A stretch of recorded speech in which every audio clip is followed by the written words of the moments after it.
y sostenible para el consumo humano, ya sea de investigación, consumo como comida o también como ornamento.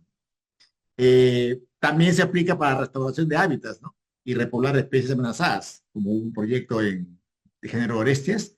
Se dio la cultura, cría en cautiverio esta especie para repoblar cuerpos acuáticos en las regiones altoandinas, y con mucho éxito.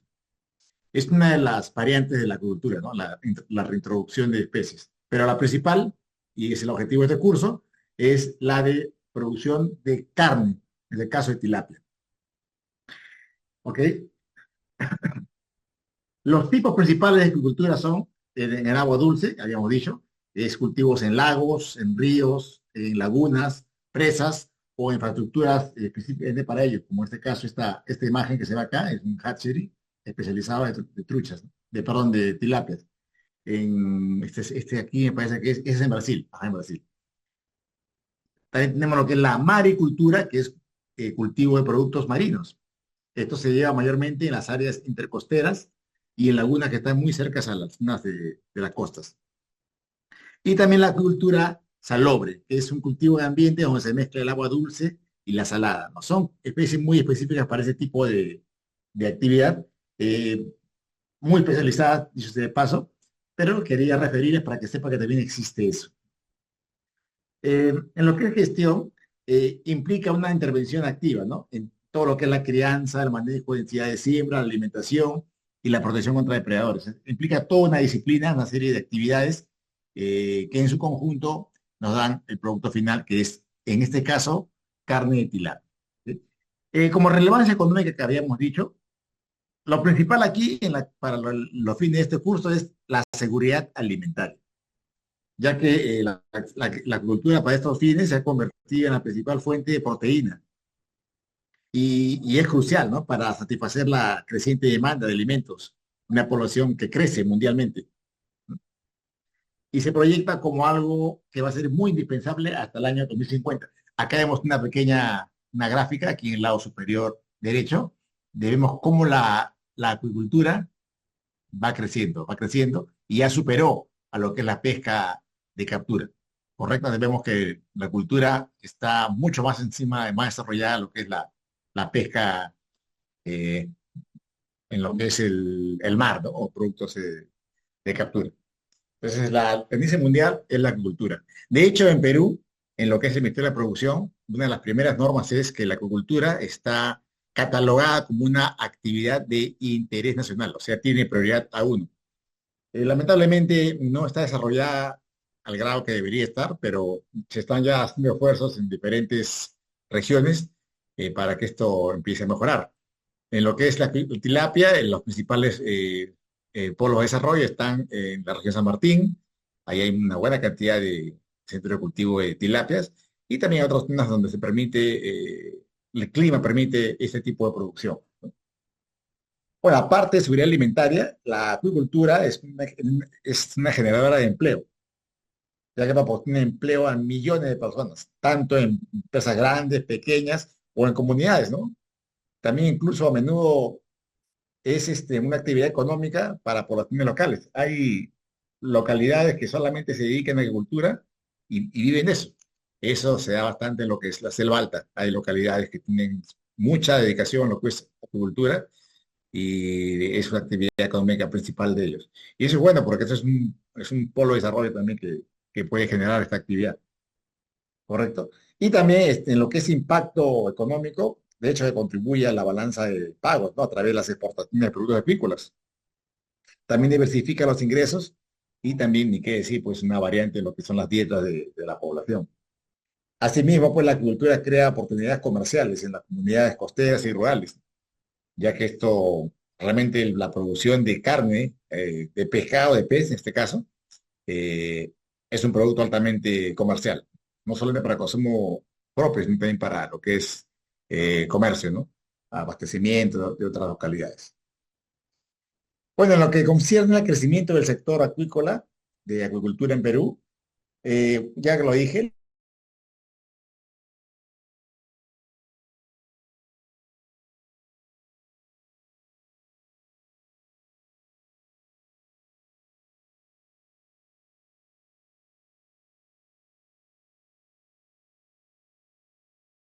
proyección y definitivamente a futuro va a ser uno de los que mueve la economía.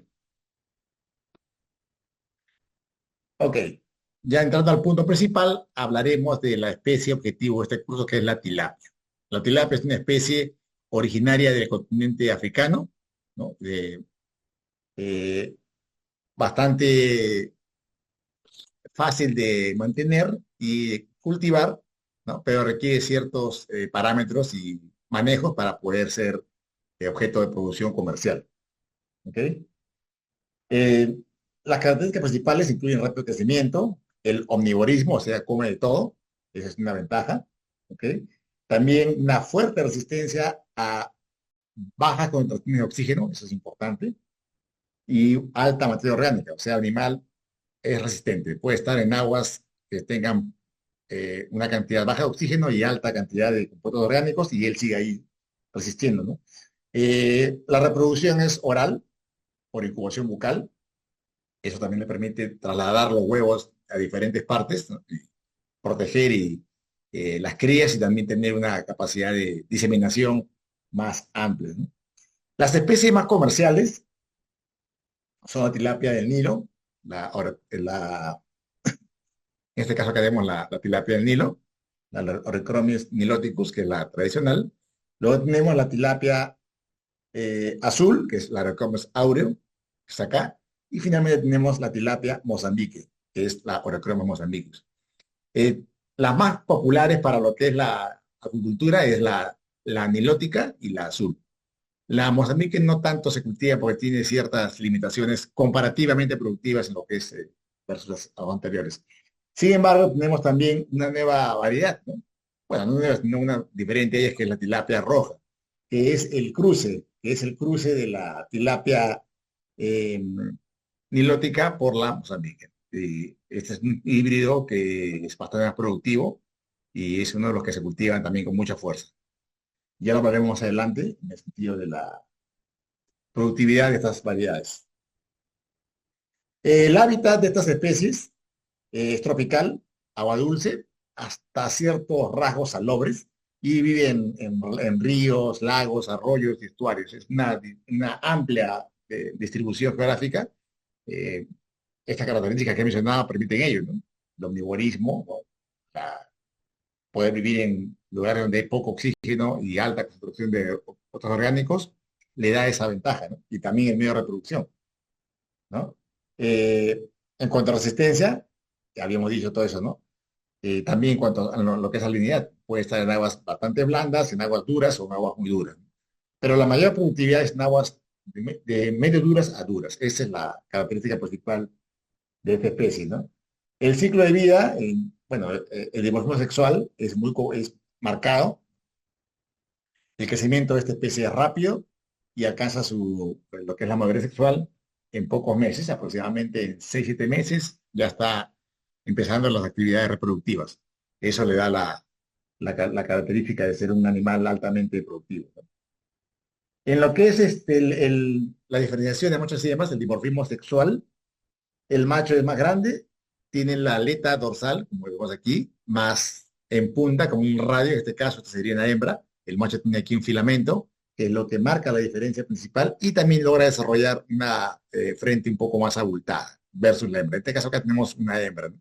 Y acá vemos las partes más importantes del pez, ¿no? Las aletas, las estructuras, ¿no? Y cómo se distribuyen estas en todo el cuerpo. El hábitat principal es agua dulce, como habíamos dicho, ¿no? Los colores son gris plateados, ¿no? Aletas translúcidas y algunas veces son opacas, ¿no? Y el tamaño promedio llega hasta 40 50 centímetros.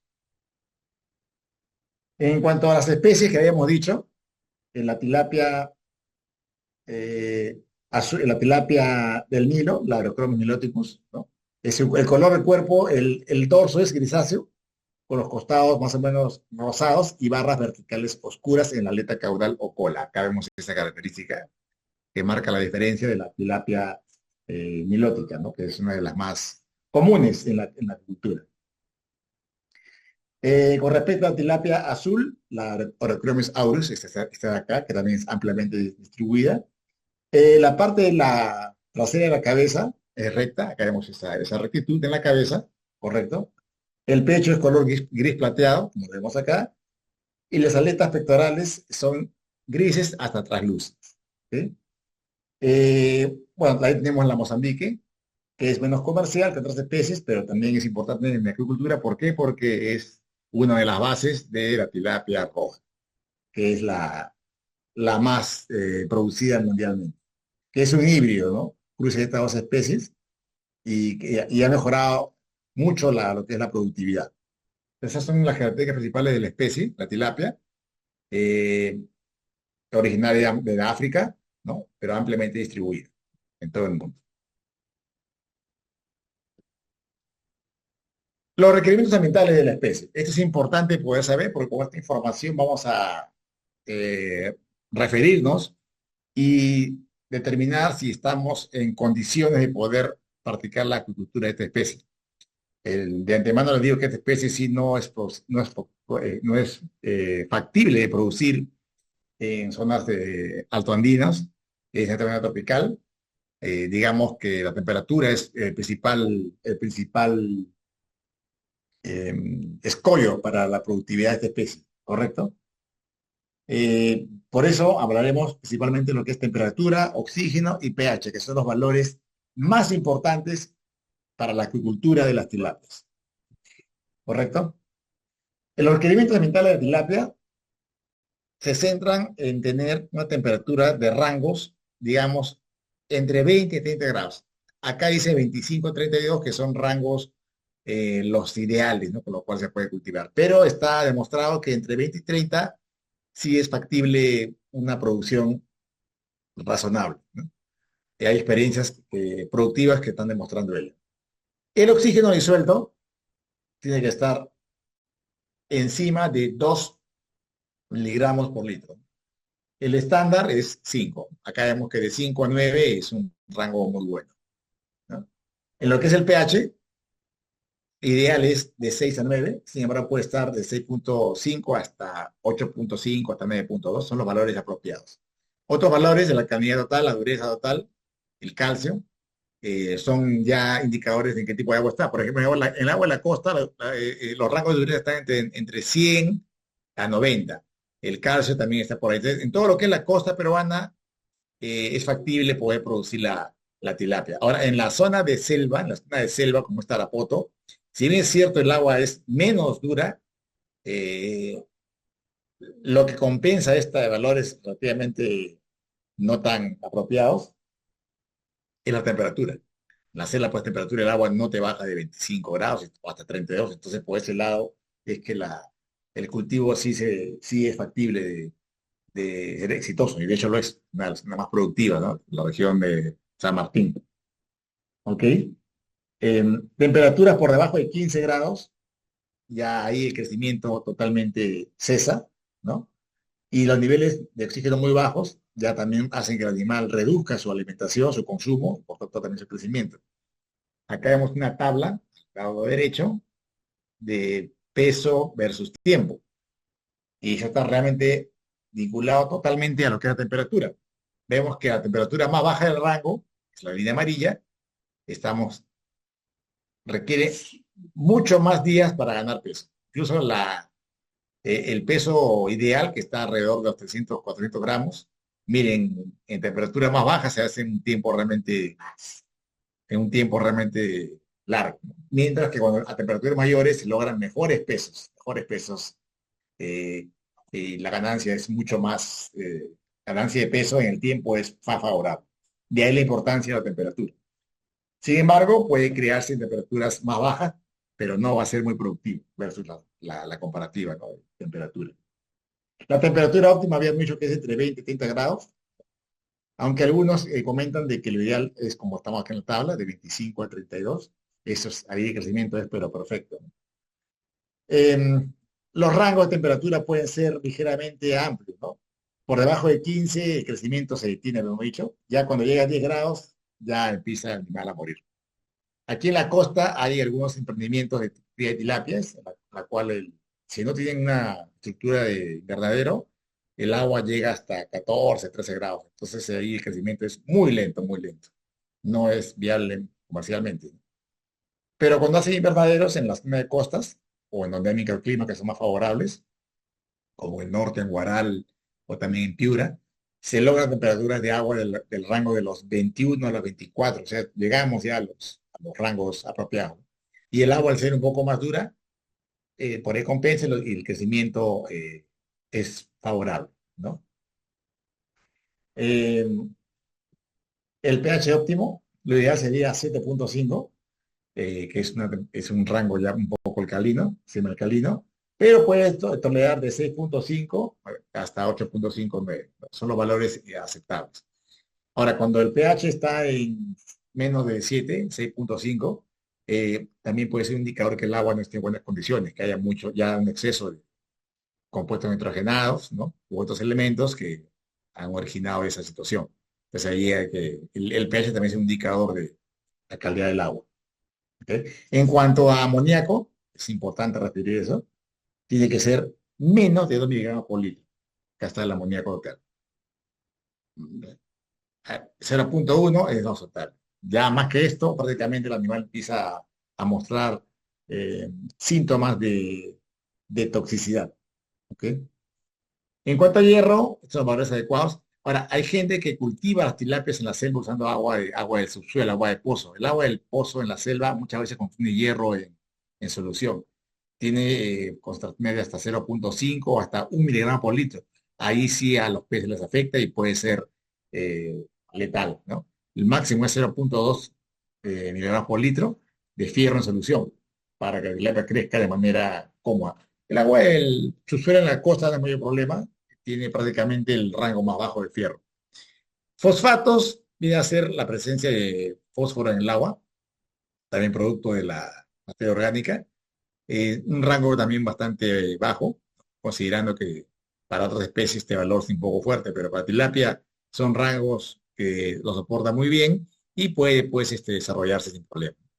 Dióxido de carbono, que es lo que ellos exhalan, sí tiene que estar en un rango inferior a estos valores, de 5 a 10 miligramos por litro, para que pueda desarrollarse. Caso contrario, el animal empieza a tener síntomas de sofocación.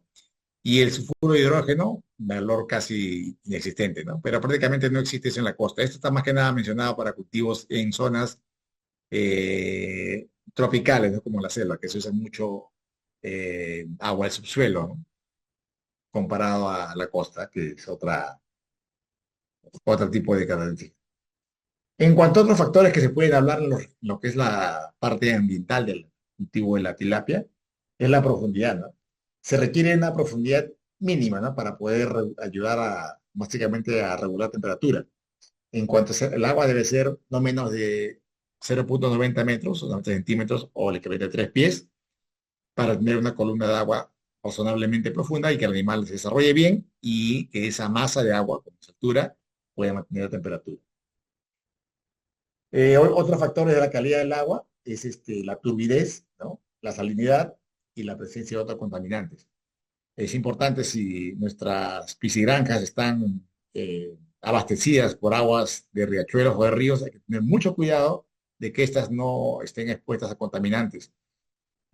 Por ejemplo, en zonas cercanas a minas no es factible por tema de seguridad implementar piscigranjas porque hay riesgo de contaminación de los relaves o insumos que se usan en la minería.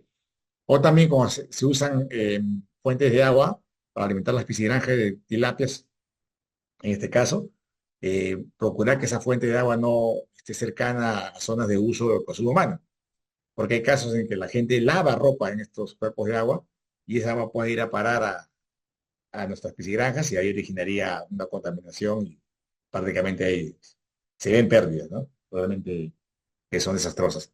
Entonces, básicamente es eso, ¿no? Temperatura, oxígeno y pH.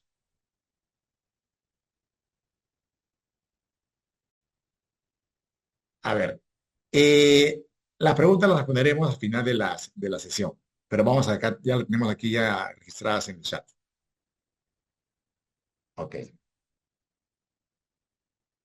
Siguiente diapositiva es esta.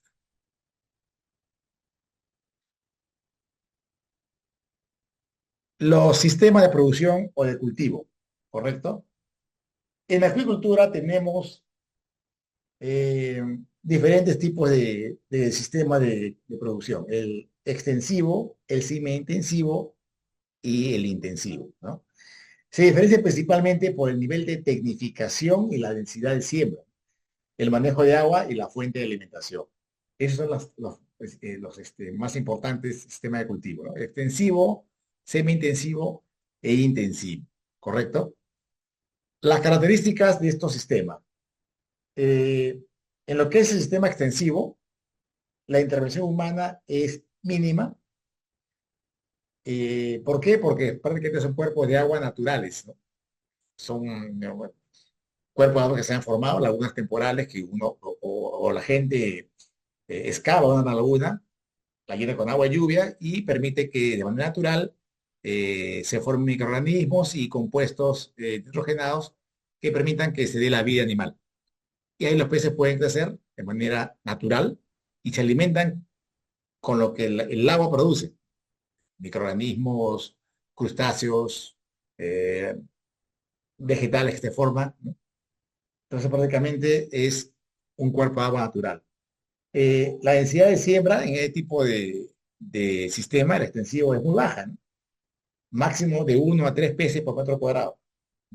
La infraestructura son estanques rústicos, no es algo tecnificado, ¿no?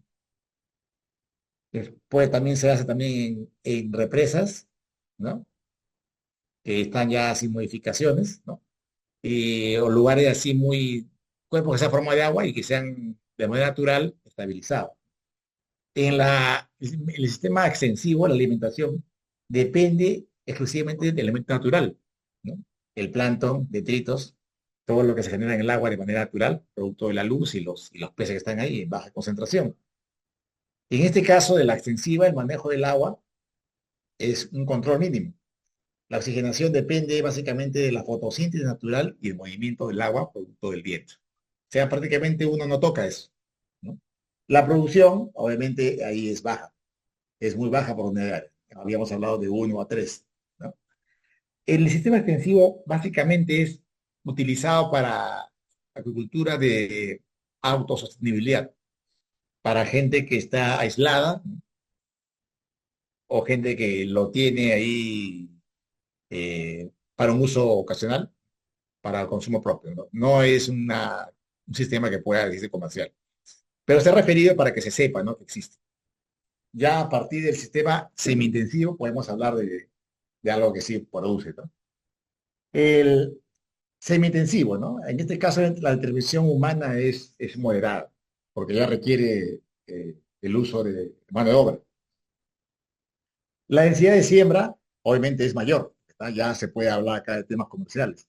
Estamos hablando, dependiendo del tipo de cultivo, de 3 hasta 50 peces por metro cuadrado.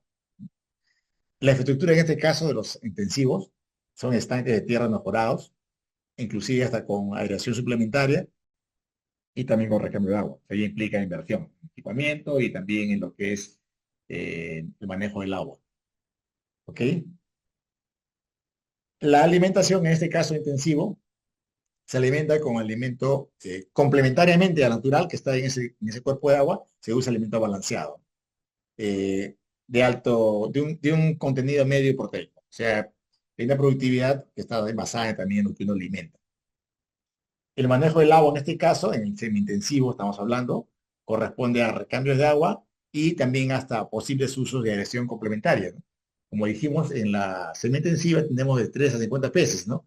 Por metro cuadrado. ¿Esto de qué depende? De la aireación, la oxigenación del agua. Entonces, si tenemos una aireación natural, serían solo 3 peces, ¿no? O un poco más de repente, si no es si hay movimiento de agua, ¿no? Pero si metemos aireación asistida, sí podemos ir hasta más, hasta 50 peces por metro cuadrado, y eso ya es más productivo, ¿no? Pero implica inversión, lógicamente, ¿no? La producción en este caso eh, eh, es una producción ya rentable, si hablamos pues de 30, 40 pesos por metro cuadrado, ya es una producción que genera utilidades, ¿no? Para el agricultor. Ahora, hablando del sistema intensivo, que son ya los netamente comerciales, la intervención humana realmente es elevada, indispensable, ya implica personal, a cargo permanentemente, lo que implica pues ya un costo operacional importante. La densidad de siembra es mucho mayor, estamos hablando de tema comercial, estamos hablando de 50 a 100, hasta 150 o 200 peces por metro cuadrado, ¿no?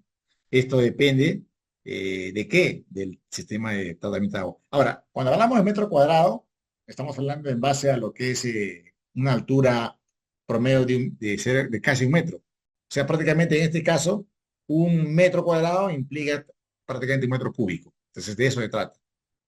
En el entendido que la profundidad media es casi un metro. Y metro cuadrado, un metro cúbico. Esa es la referencia. Entonces, en un sistema intensivo podemos tener de 50, 100 hasta 200 PS por metro cuadrado o metro cúbico, ¿no? Que es lo mismo.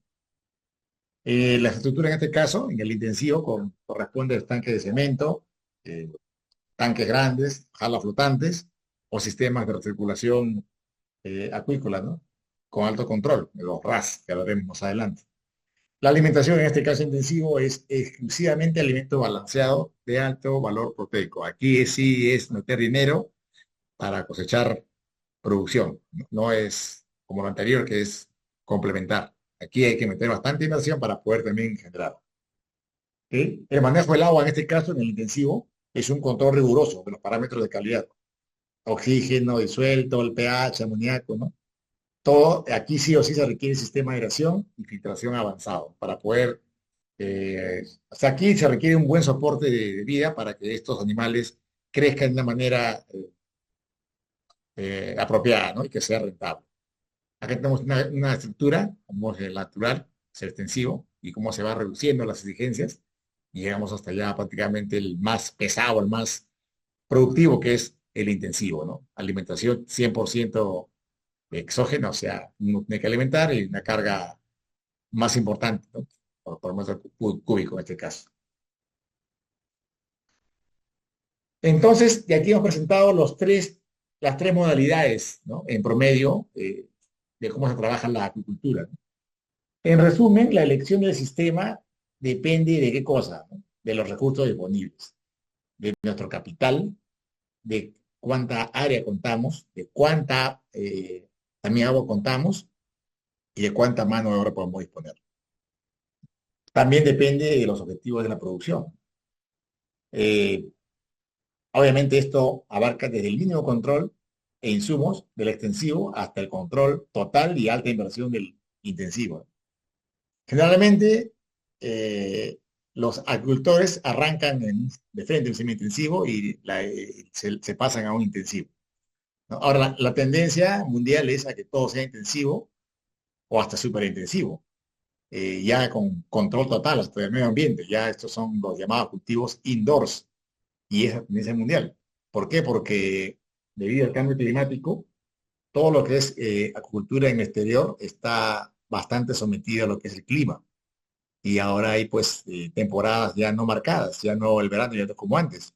Y a veces rachas de calor, rachas de frío, lluvia, vientos, ¿no? Entonces todo eso afecta el agua, ¿no? Y en este caso, en lo que es acuicultura, lo que se cuida es el agua. Si el agua está en óptimas condiciones y la comida es buena, el pez va a crecer y va a ser productivo. Entonces, por eso que ahora lo que es los temas comerciales, la tendencia es que sea de intensivo a superintensivo, con su tecnología apropiada. Y también mejorar lo que es la tecnología de alimentación. Todo eso hace que cada vez sea más productiva la acuicultura. Y la tilapia es es la especie que más se ajusta para eso en lo que es tropical, ¿no? Tropical. Y bueno, ha permitido que se desarrollen también diferentes linajes, ¿no? De tilapias, ¿no? Para diferentes tipos de cultivos. Pero básicamente ya tenemos aquí cubiertos los principios generales de la acuicultura y los sistemas de cultivo y qué cosas requiere nuestra especie, ¿no? Nuestra especie objetivo, en este caso, la tilapia. ¿Ok? Pasamos a el siguiente diapositiva, la infraestructura de cultivo. O sea, ya hemos decidido que vamos a crear tilapias de intensivo a semi-intensivo. Ahora, ¿cómo lo hacemos, no? Eh, Esta varía según la intensidad de producción y el entorno disponible, ¿correcto? Los principales tipos son los estanques, las jalas flotantes y los raceways, que son ya más tecnificados. Eh, Vayamos a que son los estanques. Acá vemos estanques. Estas dos primeras imágenes son estanques.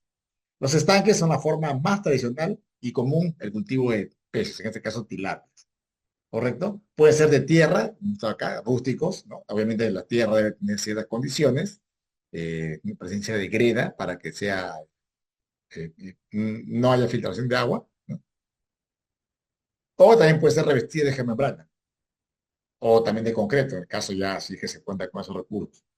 Y todo eso evita las filtraciones y mejora también el control. La tendencia es que sea, en lo que es tierra, es que sea geomembrana. ¿Para qué? Para evitar también presencia de algunos depredadores que forman túneles, ¿no? Dentro de las paredes, de los costados, ¿no?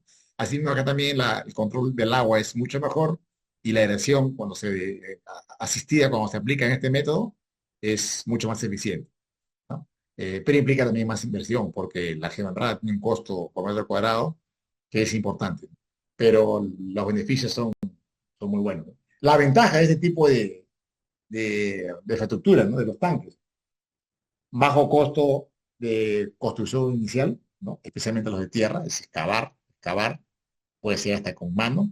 Hombres, una cuadrilla de hombres con palas pueden hacer un tanque de 30 por 20, la pueden hacer en un día o día y medio de labor, ¿no? Si son una cuadrilla que se va a trabajar. Otra ventaja es que proporciona un entorno más natural, permitiendo que los peces aprovechen el alimento natural. El fitoplancton, el zooplancton que se forma producto del agua que al estar expuesta a la luz directa, al sol, se va a tornar verde y va a tener un microorganismos que los peces también pueden consumir. Eso también un poco influye en reducir un poco los costos de producción, ya que hay un alimento adicional. En estos casos son cuerpos de agua relativamente importantes, ¿no? Lo que permite generar que la calidad del agua sea más estable por el volumen que estos cuerpos de agua mantienen. Entonces son un sistema inicialmente bastante aceptable, ¿no? Y ya dependiendo de cada uno, evaluará si lo hace de manera rústica o de manera más tecnificada en lo que son los tanques, ¿no? Los tanques. La desventaja de este sistema, ¿no?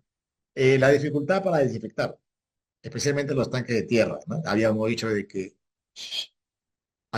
existen también la presencia de depredadores que pueden estar eh, enterrados en los túneles que forman a los costados, o también algunos gérmenes que pueden también habitar eh, dentro del tanque, ¿no? Entonces, un poco más complicado la limpieza, ¿no?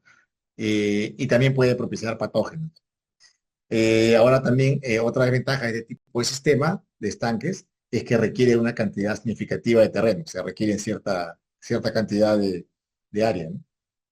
Ahora, el control del inventario y la cosecha puede ser más complicados que en estos comparados, que en otros, ¿no? Ya que aquí el control no es tan factible porque está expuesto a la intemperie, puede también haber depredadores, puede haber aves que puedan capturar algunos peces o algunos otros depredadores como en el caso que se da en la selva, ¿no? Las nutrias de río a veces entran y hacen las suyas, u otros también posibles depredadores como boas o sapos grandes que puedan también comer algunos. O también incluso en los albinos, las larvas de las dragonfly, que son las libélulas, son depredadores de los albinos. Entonces son una de las ventajas de, las, de los estanques, ¿no? Otra desventaja es que la profundidad aquí sí o sí tiene que ser de 0,90 a 1 metro, ¿no? Y también requiere un sistema de drenaje debidamente ubicado, ¿no? Y calculado para que pueda haber una cosecha completa cuando se requiera, ya que para una buena cosecha muchas veces se tiene que, también coincide también con con el reiniciado del estanque. Se vacía casi todo el estanque, se aprovechan de hacer limpieza y saca todos los peces. Para ello tiene que tener consideración del fondo, tiene que haber un desnivel, una caída hacia la zona de desagüe. De ahí pasamos a otro sistema, que son las jaulas flotantes, ¿no? Son recintos de red metálica de plástico o PVC suspendidos en cuerpos de aguas naturales, como lagos, ríos o también en embalses o en represas. Ahí las jaulas flotan, los peces están adentro y pueden ser alimentados y luego cosechados y monitoreados, ¿no? Una vez, las ventajas de este sistema de jaulas. Aprovechan el flujo constante del agua de manera natural. O sea, el cuerpo de agua, este cuerpo de agua tiene un flujo natural, obviamente también está incluido dentro de la jaula, ¿no? Lo que ayuda a que el oxígeno se distribuya de manera apropiada y también ayuda a eliminar los desechos sin ningún tipo de bombeo o recirculación. O sea, todas las heces y desechos de los peces se van para abajo y digamos que el entorno de los peces se mantiene libre de esos compuestos no deseados. Otra ventaja de las jaulas flotantes es que requieren una intervención económica menor en comparación a los tanques, ¿no? Siempre y cuando contemos con una laguna o un cuerpo de agua grande, es cuestión de... Incluso he visto experiencias que han hecho en Cochas, ahí en San Martín, con palos o troncos naturales ahí de la zona, han hecho jaulas muy incipientes, con malla de pesca incluso, y las han puesto en las lagunas y perfectamente bien, una inversión mucho menor que excavar o poner membrana, obviamente, ¿no? Otra ventaja es que optimiza el uso del espacio, ¿no? Ya que no se requiere excavar, simplemente es usar un área en un cuerpo de agua.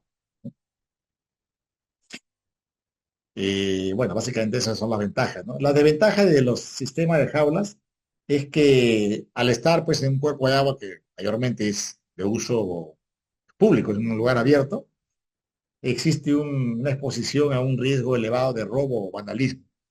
Eh, de hecho, hay que tener siempre un guardián pendiente de que no se dé ningún tipo de vandalismo en este tipo de jalas flotantes. Otra desventaja es el control de la calidad de agua, ¿no? Depende única y exclusivamente del resto del agua. O sea, si estos cuerpos de agua, estos lagos, lagunas, embalses, sufren algún tipo de contaminación en algún punto, esta contaminación, dependiendo de la intensidad, va a afectar nuestro cultivo. Eh, no solamente matando a los peces, ¿no? De repente el agua se contamina con metales pesados y los peces no mueren, pero son portadores, ¿no? Acumulan metales pesados en la carne y ya son, si se detecta esto, toda la productividad es rechazada. O incluso también si se consumen esos peces que están puestos a aguas contaminadas, también hay riesgos de salud humana o del consumidor. ¿Sí? Otra ventaja es que requieren un mantenimiento periódico, ¿no? Para limpiar la red, ya que entre lo que divide a los peces del resto del cuerpo de agua es la malla, ¿no? Y obviamente ahí hay circulación de agua.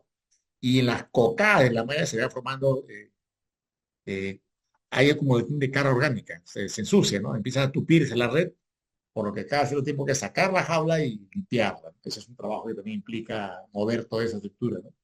Pero tiene que hacerse, ¿no? También incluso se da hasta la incrustación de organismos. A veces se forman colonias de otras especies de vida acuática, ¿no? Dentro de la malla que constituye la jaula. Hay que limpiarlo, ¿no?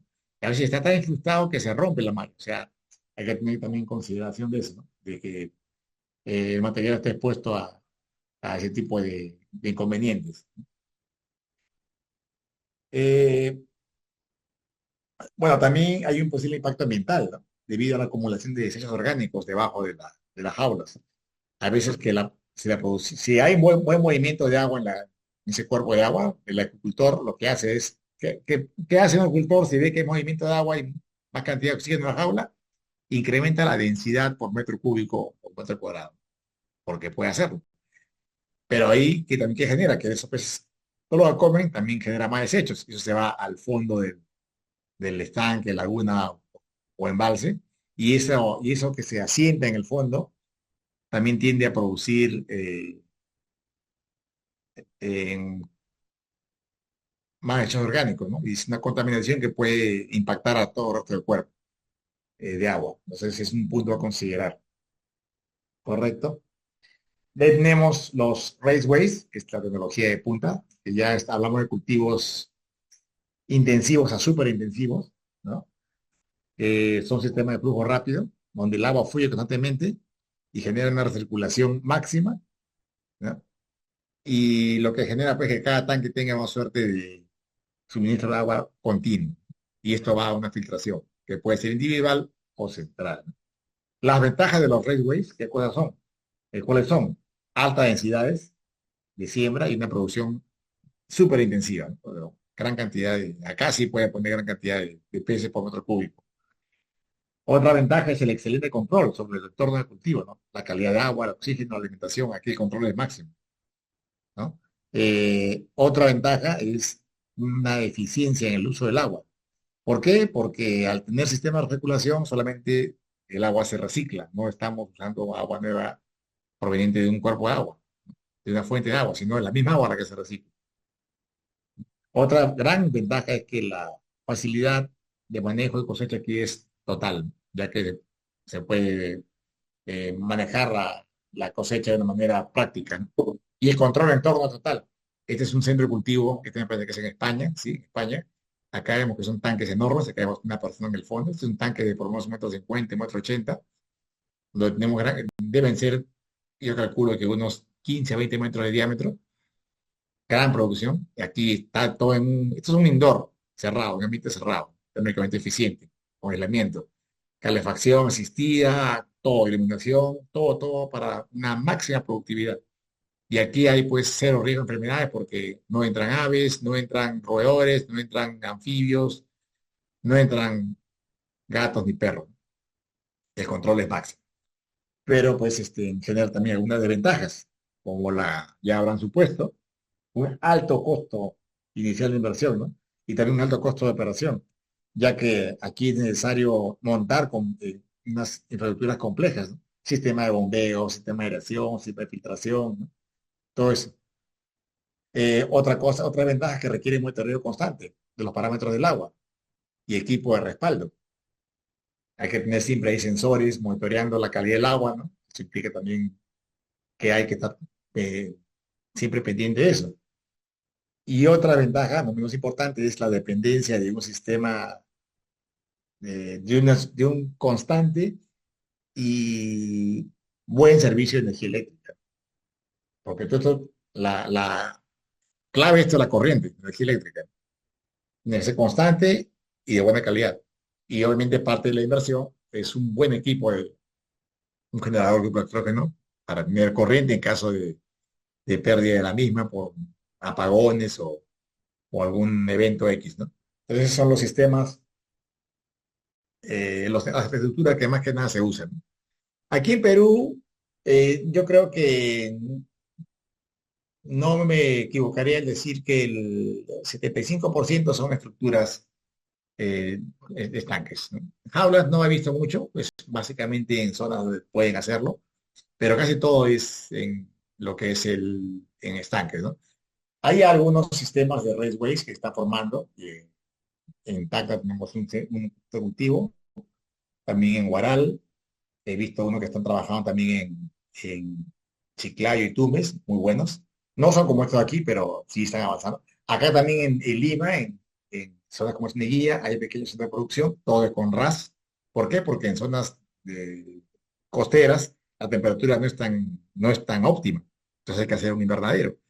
Y hacer un invernadero, una estructura que puede ser todo de plástico, un plástico aislante, sí se tiene que trabajar con un sistema de filtración total de agua, porque también cuesta hacer invernadero, ¿no? Es un costo elevado. Entonces, no son grandes. Y al ser áreas relativamente pequeñas que se usan, tenemos que, cosa, maximizar la productividad por unidad de volumen. Entonces, sí o sí, intensivo a superintensivo, para poder tener una producción que sea rentable. Y las tilapias permiten eso, definitivamente. Y es una ventaja de tilapia. Hay otras especies que son hasta más favorables en lo que es nutrición, pero su acuicultura es mucho más complicada. La tilapia sí nos permite trabajar todos estos sistemas con una productividad bastante aceptable y buena, ¿no? Y rentable, es lo más importante en este caso. En cuanto a calidad del agua, ¿ok? La calidad del agua es fundamental, ¿no? Para el cultivo de tilapias. ya que afecta directamente el crecimiento, la salud y la supervivencia.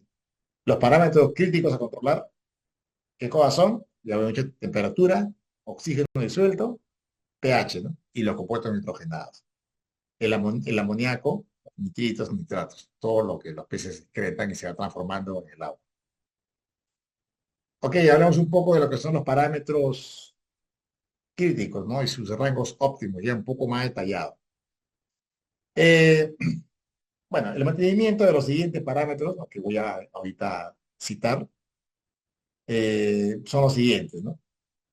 Temperatura, digamos, de rango óptimo, 28 a 32, ¿no? Límites aceptables, 20, 18 hasta 35.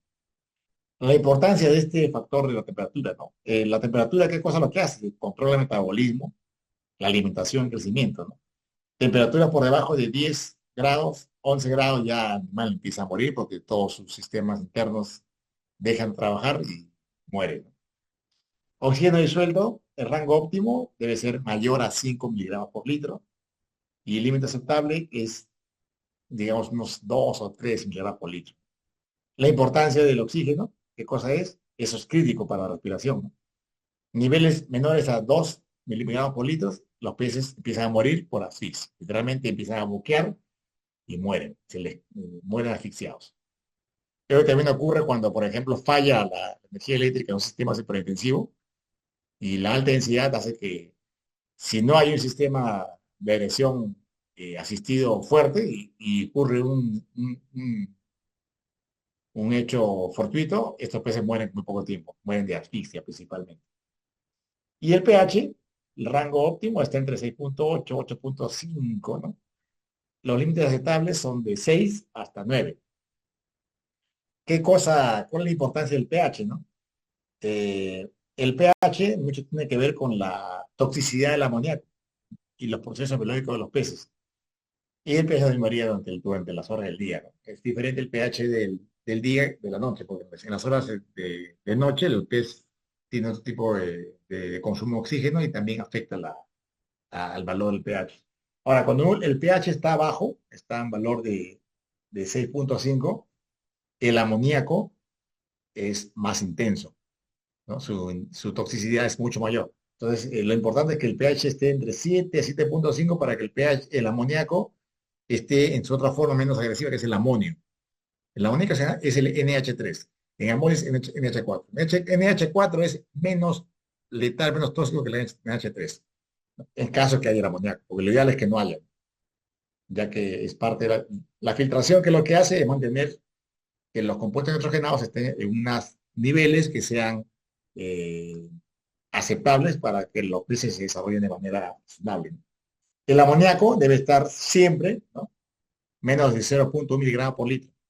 De esa forma los peces pueden vivir bien, ¿no? Porque es altamente tóxico, ¿no? Es el number one killer, como le dicen, ¿no? Asesino número uno de los peces. La exposición prolongada del amoníaco daña los órganos internos y el pez muere. Los nitritos, que son los compuestos que preceden, que siguen en el ciclo de nitrógeno, deben estar en valores menores a 5 miligramos por litro. El nitrito es tóxico en una concentración elevada, por eso que estamos diciendo 5 miligramos, es mucho más que 0.1, que es el amoníaco. Ahí pueden ver el grado de toxicidad de los nitritos, ¿no? Y los nitratos, que es el componente final, puede estar en un rango bastante mayor, 50, 100 miligramos por litro, y el pez eh, no desarrolla, digamos, males mayores, ¿no? Vive nada más. La alcalinidad, ¿no? Es un valor que se expresa también en miligramos por litro. Lo ideal es que esté entre 80 a 120 miligramos por litro. Eh, Esto ayuda básicamente a generar un efecto buffer, que es a mantener un pH estable. Es por eso que en la zona de selva, que el agua es un poco más blanda, eh, el pH tiende a bajar. La alcalinidad, que está vinculada a la dureza, la presencia de calcio, ayuda a que el agua mantenga un pH de neutro para alcalino, que es lo ideal. ¿Para qué? Para que si aparece por ahí restos de amoníaco, sean transformados a amonio, ¿no? Hasta que se pueda estabilizar el ciclo de nitrógeno y se llegue a esta temperatura, ¿no? Ahora, ¿cómo se miden, cómo se controlan estos parámetros que hemos mencionado, ¿no? La frecuencia de medición depende del sistema de cultivo, ¿no? Ya sea en el extensivo, el semi-intensivo, el intensivo. En el extensivo prácticamente nunca se mide porque es natural. Prácticamente ahí en el extensivo es mirar nomás y cuando los peces están grandes, sacarlos, ¿no? Porque son pocos y para consumo, autoconsumo, como se dice. En los demás sistemas sí hay que usar diferentes sistemas, ¿no? En el sistema extensivo, un control de los parámetros puede ser semanal, a ver cómo está ese pH, a ver cómo está el amoníaco, si es que hay, ¿no? Básicamente, y también el oxígeno disuelto, ver cómo va. En los semi-intensivos o intensivos, ¿no? O los superintensivos también, la medición debe ser diaria o varias veces por semana. La medición debe intensificarse durante las épocas de lluvia, ¿no? O sea, se observa un comportamiento inusual de los peces. O sea, si vemos que los peces no están comiendo bien, entonces ese es un indicador de que algo pasa en el agua y ahí hay que tomar medidas, ¿no? Hay que, de repente, eh, si medimos, por decir, el pH una vez por semana y vemos que los peces no están, consumen menos de lo normal. Entonces, ¿qué sucede? Uy, temperatura está bien, oxígeno está bien, pero el pH no lo he medido hace varios días. Lo mido y está el pH, por decir, en 3,5, cerca del rango bajo. Ya, eso indica que los peces no están cómodos. Ahí, medidas correctivas, pues el cambio de agua, ¿no? Es lo más básico que se usa, o agregar algún eh, componente, como posiblemente bicarbonato, para que el pH se eleve. Y ahí podemos ver que los peces pueden estar otras comiendo, lo que sería indicador claro de que el pH les incomoda. Entonces ese es un indicador, la calidad, la conducta de los peces también es un indicador de que los factores del agua, los parámetros no están dentro del rango, ¿no? Equipos multiparámetros, ¿no? Los equipos multiparámetros son herramientas eficientes que permiten medir diferentes variables, ¿no? pH, temperatura, oxígeno disuelto, conductividad, etcétera, ¿no? Eh, Acá vemos un equipo tradicional que tiene diferentes electrodos o props para poder ver valores que implican pues tener toda esta tablería ahí a usarse, ¿no? Pero ahora se usa un equipo multiparámetro, que es un solo electrodo, tiene todos los valores, todos los sensores, para poder determinar los valores en las cuales está el agua, ¿no? Eh, También tenemos sistemas de monitoreo en línea, que son sistemas en los cuales el electrodo probe está sumergido y por medio de Wi-Fi envía señales a una computadora que nos va a indicar cómo están los valores del agua, ¿no? Para poder saber cómo va nuestro cultivo en ese sentido. También tenemos lo que son los kits o pruebas químicas. Si no tenemos mucho capital, cuando uno inicia, por ejemplo, no tiene capacidad de adquirir estos equipos que son costosos, nos vamos a sacar los equipos de color, que fácilmente nos pueden dar los valores con una predicción razonable, suficiente para poder trabajar. Entonces, con esto se puede empezar viendo el pH, amoníaco, nitritos, nitratos, ¿no? Y otros valores más. Hay diferentes tipos de kits colorimétricos para poder determinar los valores, ¿no? Son económicos y una predicción razonable para los fines que buscamos. Ya después se puede adquirir equipos más sofisticados, porque estos acá también requieren calibración, ¿no? ¿no? De los electrodos, ¿no? Y también mantenimiento de la batería, limpieza de los electrodos, todas esas cosas. Aunque cada vez son más resistentes. Estos acá son waterproof, o sea, soportan el agua. Si se moja este equipo, no le pasa nada. De hecho, eh, puede hasta sumergirse, ¿no? Y no le pasa nada a este equipo, pero son costosos. Las marcas más importantes en lo que son los equipos electrónicos son las marcas HANA Instruments, Hatch, Easy, Lamont, ¿no? Estos ofrecen equipos multiparámetros diseñados específicamente para lo que es acuicultura, ¿no? Prácticamente con estos valores, con estos equipos uno puede rápidamente tener la información que requiere y en base a eso tomar las medidas necesarias si es que algún valor no está dentro del rango apropiado y está generando algún tipo de impacto, ¿no? Ya habíamos dicho por ejemplo, si vemos que los peces empiezan a boquear, uy, entonces primero que hay que hacer ahí es chequear oxígeno en el suelo. El oxígeno está un poco bajo, y quiere decir que de repente hay muchos peces. hay que meter aireación adicional, que puede ser por paletas o superficie, aunque eso ya no se usa mucho, sino usar también sistemas de aireación con difusores en la parte más profunda y generar un movimiento y de esa forma evitar la estratificación. Ahora, si vemos que los peces están boqueando, respirando de manera acelerada y los valores de oxígeno están dentro normal, ya implicaría que puede tratarse de otro problema, posiblemente presencia de amoníaco. O si no es eso, también puede ser alguna enfermedad, un parásito de agallas, alguna infección u otra cosa, ¿no? Importante es la observación, observación. Pero con los controles básicos, ¿no? Control visual, calidad de agua, alimentación dentro normal, monitoreo con unos kits básicos para empezar, no hay ningún problema. De hecho, todos empiezan así. Aquí en Perú, esos equipos mayormente lo usan las empresas que tienen ya instalaciones grandes, ¿no? Porque tienen raceways importantes, ¿no? Pero todos los que he visto en la selva y en otras zonas usan sus tics colorimétricos. De hecho, ya, bueno, el agricultor ya llega a agarrar cierta experiencia al grado de que, viendo el color del agua, nomás hasta con el olfato, no puede determinar la calidad, ¿no? Del agua, ¿no?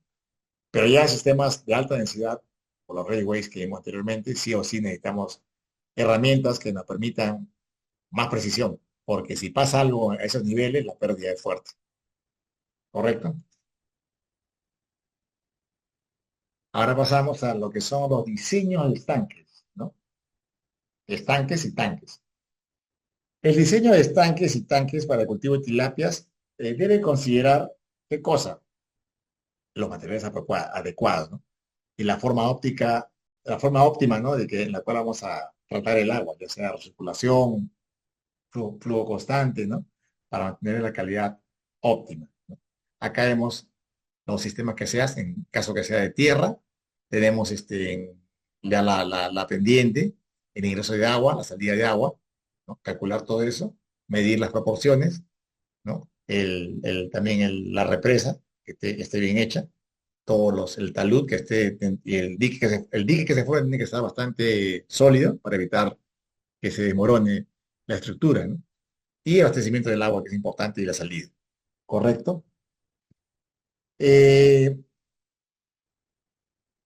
Materiales, ¿no? O materiales. Los materiales deben ser duraderos, no tóxicos para los peces y capaces de retener el agua de manera eficiente. En el caso aquí de las geomembranas, es suficiente para que el agua no pase, ¿no? En el caso de los estanques, tiene que ser pues un suelo que no tenga, que sea impermeable al agua, ¿no? Los suelos eh, con greda, con presencia de em, arcilla, son los ideales para estos casos, ¿no? Los estanques de tierra son los rústicos, ¿no? Son económicos, pero requieren, como dije, suelos arcillosos, ¿no? Para evitar filtraciones. Las paredes y el fondo deben compactarse lo mejor posible, ¿no? Ahora también a menudo se cubren con geomembranas, ¿no? Que pueden ser de HDPE o PVC, que son, básicamente usamos aquí en Perú el HDPE, ¿no? Para asegurar y maximizar lo que es la impermeabilización, ¿no? Y prolongar la vida útil del estanque, ¿no? Aunque esto pues incrementa el costo y el costo inicial, ¿no? También puede ser tanques de hormigón o concreto. Son comunes también, ¿no? Duraderos y fáciles de limpiar y desinfectar, ¿no? Son ideales para sistemas intensivos, ¿no? Y pueden construirse en una variedad de tamaños. Pueden ser ovalados, pueden ser circulares. Mayormente son circulares, ¿correcto? También ahí tenemos tanques de fibra de vidrio o plástico reforzado, ¿no? Son ligeros, fáciles de transportar e instalar, son resistentes a la corrosión, vienen en formas ya predefinidas, mayormente son circulares, casi siempre, y son adecuados para el sistema de circulación RAS o flujo continuo. Acá vemos el sistema RAS, ¿no? Tanques circulares con la filtración completa, ¿no? Mecánica, química y también la desinfección en este caso, UV.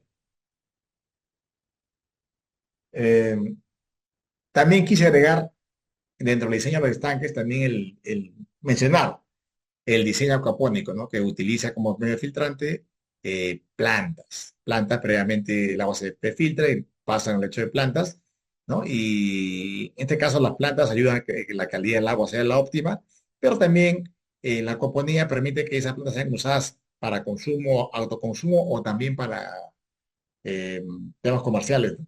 Pero en ese sentido, la acuaponía con tilapias o haces plantas o haces peces, ¿no? Pero quería referirlo para que sepa que es una modalidad que también se usa. Básicamente este sistema de acuaponía tiene mucho éxito en lo que es autoconsumo, ya que hay acuicultores prácticamente en casas o en una azotea se puede hacer un sistema acuapónico y te va a producir vegetales, lechugas, cebolla china, diferentes tomates, ¿no? Y también pescado, tilapia. Aquí el agua es un RAS realmente, es un RAS bastante simple. La productividad no es muy alta, aunque en Colombia se ha desarrollado bastante lo que es la acuaponía. Aquí en Perú también se está implementando, pero todavía no está con fuerza. Colombia hay empresas que se dedican a vender ya los cultivos, producto de la acuaponía, y también la carne de la tilapia. Pero en Perú todavía está eso por desarrollarse, pero no quería dejar de mencionarlo para que se tenga eso presente como una posible alternativa. De repente alguien quisiera en un momento también entrar un poco en lo que es acuaponía, ¿no? Las formas de los estanques, eso influye directamente en la eficiencia de la gestión, ya sea del agua o de los peces, ¿no? Un estanque rectangular, ¿no? Es una forma común, mayormente en estanque de tierra, ¿no? Ya que esto es adaptable a la topografía del terreno. Sin embargo, esta forma, ¿qué cosa genera? Puntos muertos o esquinas, donde se acumulan los desechos. Y esto a veces dificulta la circulación uniforme del agua y esos spots de muertos generan qué cosa? Puntos donde se forman gases tóxicos. Entonces, no es tan viable tener tanques cuadrados. No es que sea malo, pero no es lo ideal. Lo más recomendable son tanques circulares. Es la forma preferida, ¿no? Por los sistemas de cultura intensiva, especialmente los tanques circulares, ¿no? Para raceway son los más ideales. La forma circular, combinada con un diseño de entrada y salida de agua, facilita al máximo, ¿no? Y la oxigenación y crea un flujo tipo vórtice, ¿no? Que concentra los desechos sólidos en un sumidero central para una fácil remoción. O sea, aquí vemos la gráfica, no sé si se ve el puntero, acá hay un ingreso de agua, este ingreso de agua, ¿qué es lo que hace? Hace que se forme un flujo, ¿no? Y ese flujo hace que los sedimentos, las partes lo más pesadas se vayan al centro. Y eso puede ser, es más fácil de remover.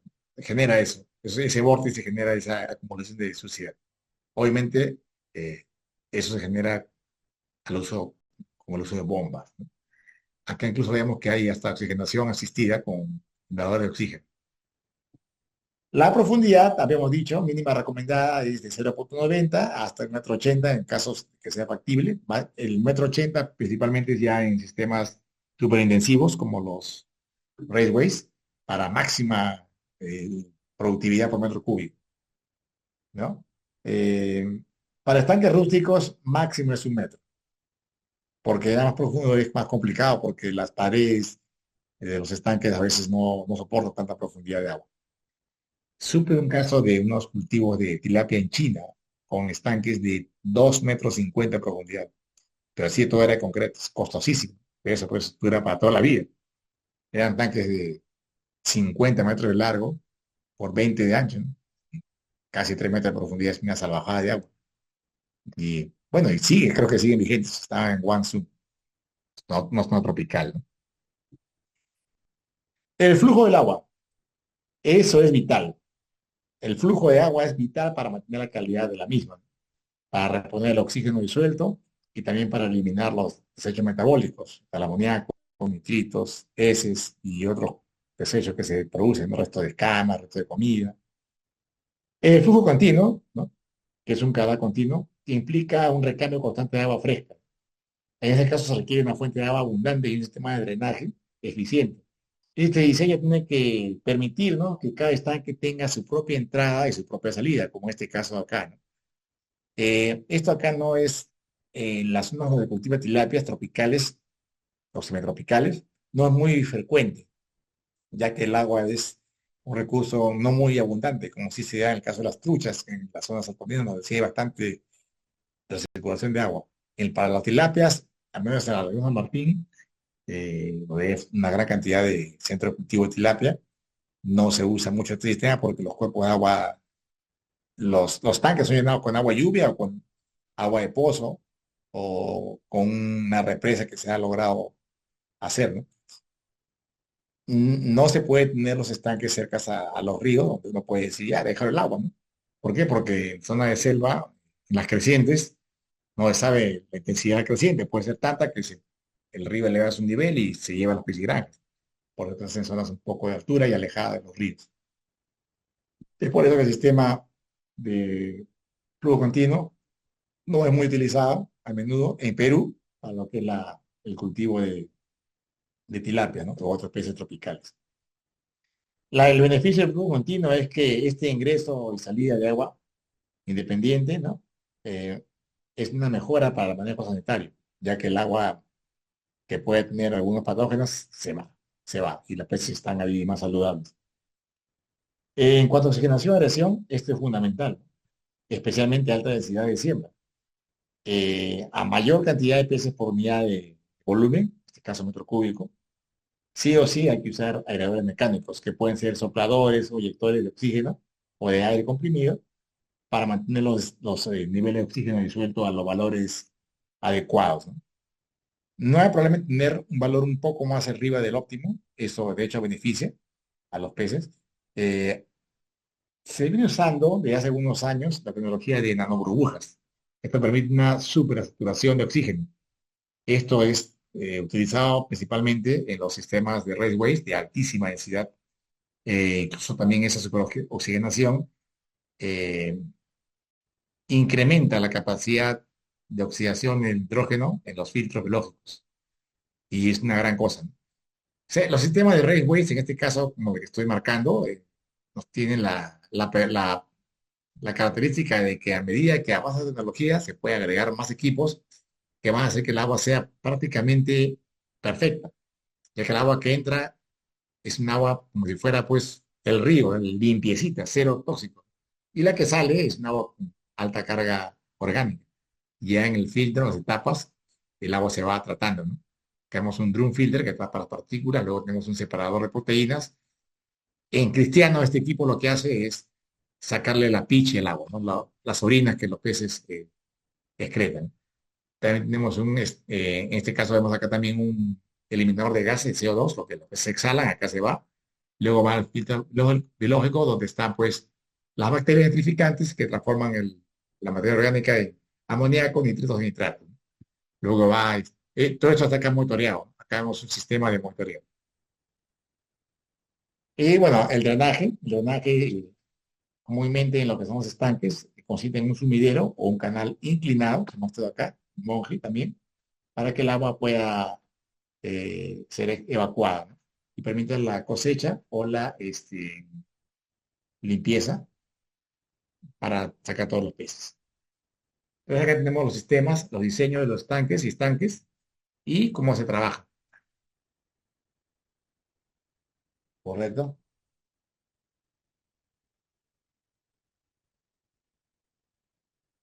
Pasando a lo que son las siembras y densidades. Esto es muy importante. Eh, con respecto a la siembra y densidades, ¿no? La densidad recomendada para el cultivo de tilapia varían, obviamente, según el sistema y el nivel de manejo, ¿no? En sistemas semi-intensivos, las densidades van de 2 a 4 peces por metro cuadrado, o metro cúbico, habíamos dicho, y en estanques fertilizados. En intensivos, con alimentación balanceada, pueden ser de 10 a 15 peces por metro cúbico, mientras que en los sistemas superintensivos, RAS, pueden ser 100, 150, hasta más peces por metro cúbico, ¿no? Las jaulas y embalses, las jaulas flotantes en embalses y en lagunas suelen usar densidades del orden de 30 a 80 peces por metro cúbico, en este caso, ¿no? O cuadrado, que es lo mismo. ¿Ok? La densidad recomendada por sistema, ¿correcto? No voy a tocar lo que es el extensivo porque ahí es prácticamente natural. Es de 1 a 2 peces por metro cuadrado y que los peces crezcan a su suerte. Entonces no hay mucho que decir en ese sentido. Vamos de frente a lo que es semi-intensivo. ¿No? Semi-intensivo, cuando el estanque está fertilizado, ya habíamos dicho que la densidad recomendada es de 2 a 4 peces por metro cuadrado. En el intensivo, ¿no? Estanques ya con alimentación, ¿no?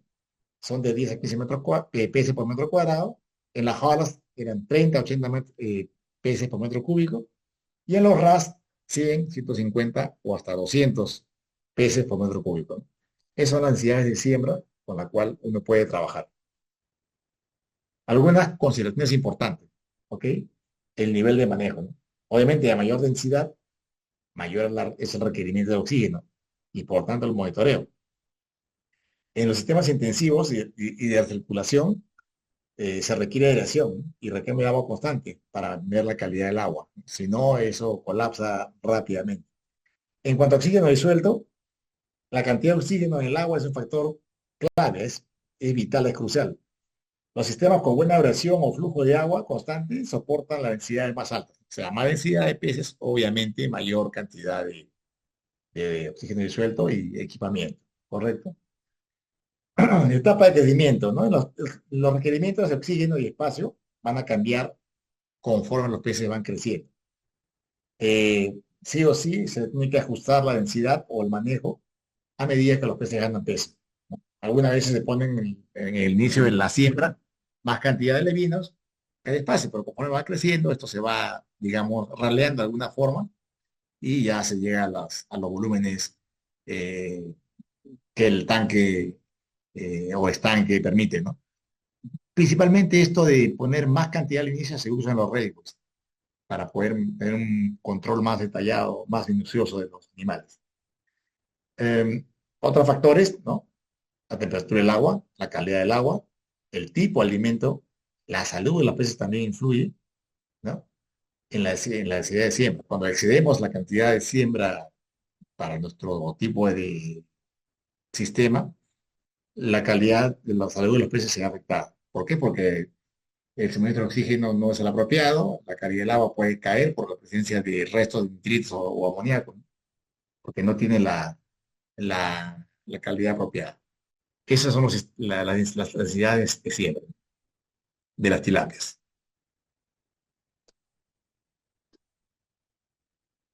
Bueno, con respecto a las actividades de manejo diario en los cultivos, eh, el manejo, ¿qué cosa incluye, no? La alimentación puede ser de 2 a 5 veces al día.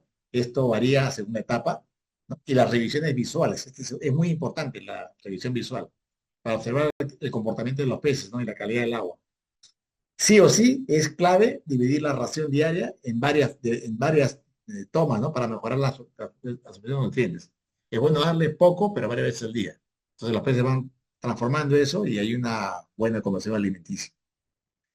Eh, Obviamente, la alimentación tiene que ser controlada y ya que cualquier exceso va a generar un impacto en la calidad del agua, ¿no? Y hay que siempre monitorear el oxígeno disuelto y que los niveles no estén por debajo de 5 miligramos por litro. Si está en 3 o 4 ya los peces empiezan a incomodarse. Incluso eso impacta negativamente a los peces. La rutina de alimentación, la frecuencia, como ya habíamos dicho, puede ser de 2 a 5 veces al día. A veces es más cuando es en el alevinaje puede ser hasta 10 veces por día, cada media hora incluso, pero una cantidad bastante reducida, ¿no? En horarios regulares, desde las 8 de la mañana, 7 de la mañana hasta las 4 o 5 de la tarde, ¿no? Para tener todo el régimen ya bien dividido. La cantidad es la dividida, hay que dividir la ración diaria entre el número de comidas. Entonces, si para un estanque X tenemos que alimentar al día 10 kilos, según el cálculo, y queremos hacerlo en 10 veces al día, se divide esos 10 kilos en 10 partes y eso se da en cada unidad de tiempo y podemos tener los peces bien nutridos. ¿Ok? El cálculo, ¿no? Para eso debemos calcular la biomasa, que es el peso promedio de los peces, ¿no? Multiplicado por el número de peces. Hay tablas de alimentación, ¿no? Que para determinar la tasa de alimentación en porcentaje de la biomasa. Entonces, eso se divide entre la cantidad de veces que se va a dar y tenemos ya la ración que se va a suministrar. Eh, Ajustes, ¿no? Algunos ajustes se pueden dar en base al etapa de crecimiento y también al comportamiento de los peces. A veces uno calcula una ración, ¿no? Y los peces no la consumen toda, entonces quiere decir que algo está pasando. De repente se está dando mucho, el alimento está eh, en una condición que no es buena para los peces o no es muy palatable, el sabor no es apropiado. Mucho tiene que ver la observación en este sentido.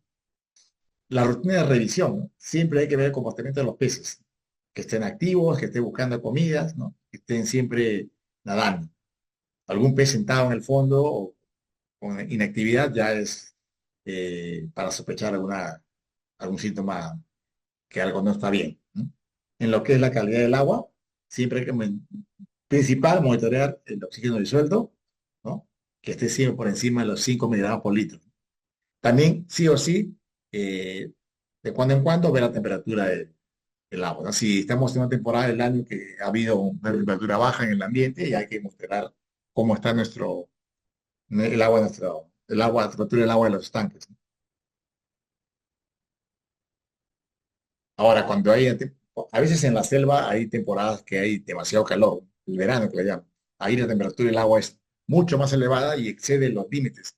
¿Qué sucede cuando la temperatura del agua es más elevada?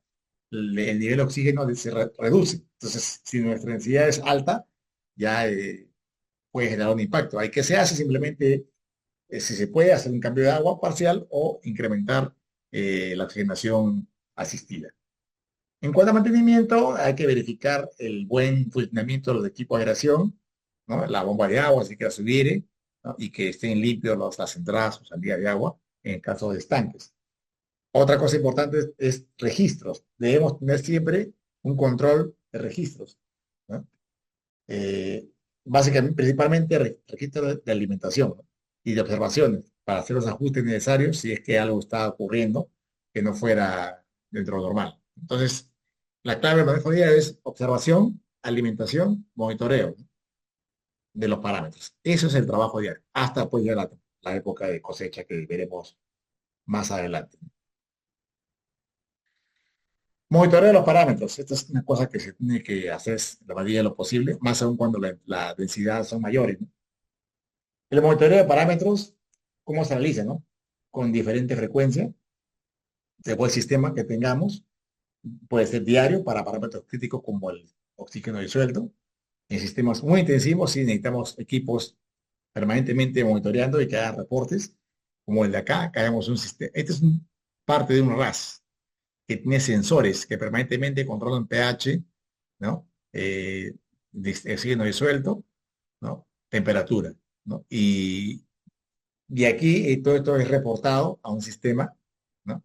Incluso tiene sistemas robóticos que pueden, ¿qué cosa? Cambiar algunos valores, incrementando la oxigenación o reduciendo el flujo de agua o inyectando algunos químicos para poder eh, elevar el pH o reducirlo, ¿no? El sistema ya avanzado. O también, como habíamos dicho, con los sistemas colorimétricos o con los sensores, los equipos que se usan ya de manera profesional, ¿no? En un sistema intensivo, hay que siempre monitorear oxígeno, pH y temperatura, ¿no? En los extensivos, yo diría que una vez a la semana, de repente, ver cómo está un valor por ahí, ¿no? Pero no tanto porque son casi naturales, ¿no?